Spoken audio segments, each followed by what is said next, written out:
A transatlantic cruise is simply a cruise that crosses the Atlantic Ocean. Rather than sailing around a small region of the world, like the Caribbean or New England, a transatlantic voyage typically takes you one way between Europe and the Caribbean or the eastern portion of the United States. For many cruise lines, a transatlantic cruise doubles as a repositioning cruise. Think about it. Most cruise lines move their ships throughout the year. A Royal Caribbean ship may serve a Scandinavian Northern Europe itinerary throughout the summer months, and then in the winter, the ship might move to the Caribbean. Similarly, a Norwegian cruise line ship might sail around Alaska in the summer and then go down to California and Mexico in the winter. In short, cruise ships follow the good weather. However, it would be a waste of time and money for the cruise line to simply send an empty ship across the world to reposition it for the next season.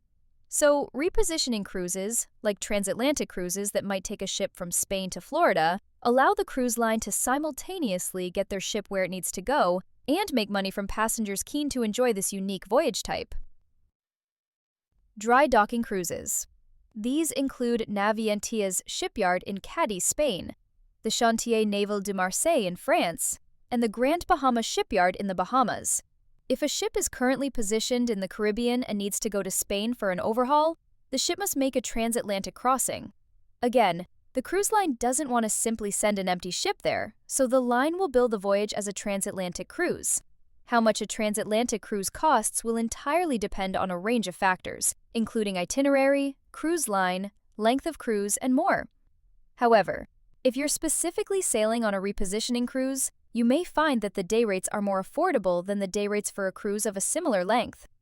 You can find 14-night transatlantic cruises from Celebrity Cruises that go for around as low as $1,000 per person.